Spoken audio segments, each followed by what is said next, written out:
whatever you need. Yeah, we get it.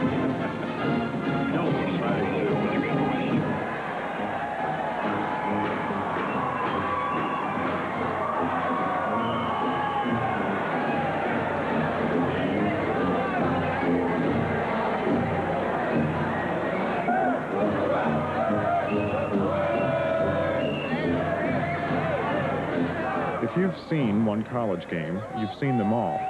The colors and songs might vary, but there are a number of immutable quantities. One, of course, is the astonishing capacity of a youthful liver.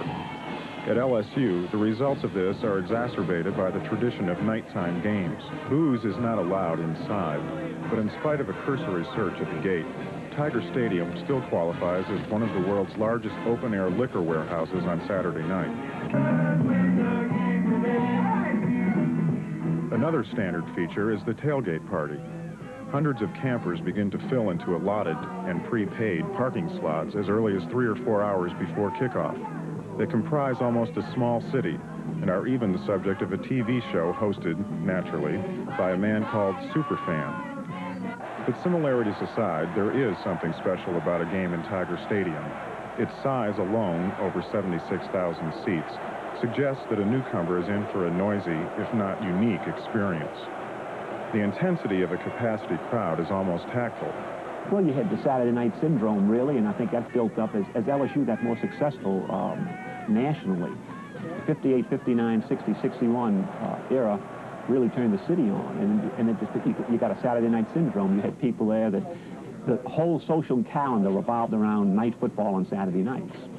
Your beauty shops, your department stores, your restaurants, and all that became just part of the fabric, and it still is to a great extent, because LSU sells out, you know, game after game. Bobby Dodd, the old Georgia Tech coach, after coming in there in the 60s, compared it to the Roman Coliseum, you know, and he said he felt like a lion, you know, not like a lion, like a Christian, going into Tiger Stadium. And I think the big thing, it's night football, you've got capacity crowds, and the way the Tiger Stadium is built, it's very steep.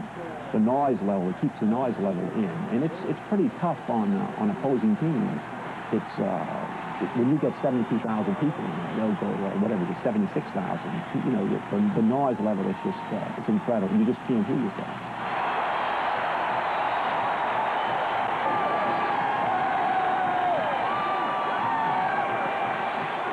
It is called Death Valley, and an out-of-state sports writer describes the LSU crowd as the most hostile anywhere. One person who has experienced Death Valley as a recruit, a player, an assistant coach, and now as head coach, is Jerry Stovall. It's the thing to do. It's the social event of the day. I think we're about the 6th largest city in the state of Louisiana on Saturday night now with 80,000 in our stadium. Then to go back as an assistant coach a number of years later, after having played in most of the major arenas as a professional football player for 9 years, just had reconfirmed in my mind, this is still the greatest place in all the world to play college football. The LSU band's pregame ceremony puts the finishing touches on what is already a fairly manic atmosphere. It is probably a throwback to Huey Long's penchant for hoopla, but no Tiger fan can resist the heady influence of Tiger Rag, the Louisiana equivalent to Deutschland über alles. They'll send chills up your spine. I ain't shit. I mean, they will send chills up your spine when they do it. Because they're real quiet. I mean, they're quiet.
Football dynasties are difficult to develop and even harder to sustain.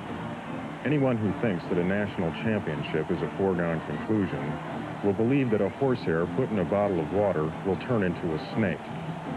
It is a mixed blessing, and unhappily for coaches, the fans never really recover.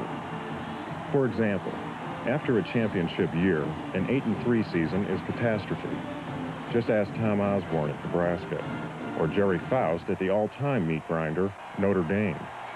Or for that matter, ask Jerry Stovall, who during his second losing season at LSU developed a duodenal ulcer, and his wife started getting obscene phone calls.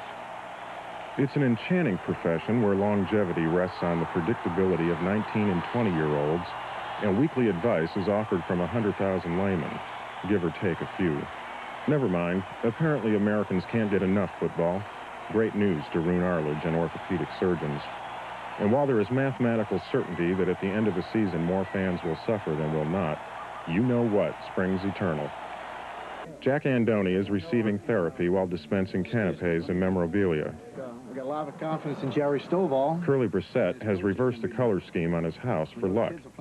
Harold Pelias still wears purple socks, but has new doors to be kicked in. And Chef Axel Strombo, though not Pollyannic by nature, views the new season with what H.L. Mencken calls the confidence of a Christian holding 5 aces.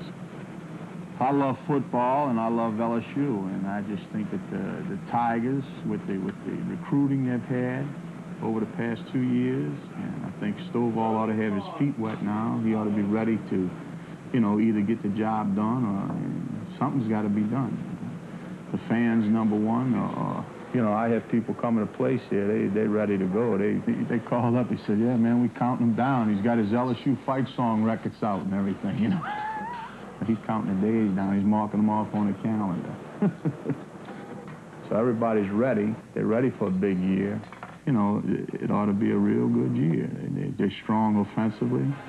I think they got a lot more depth now than they had before. And I just believe that they're going to have one hell of a football season. If they don't, I'm liable to jump off the bridge, you know? You know what I mean? It's tough.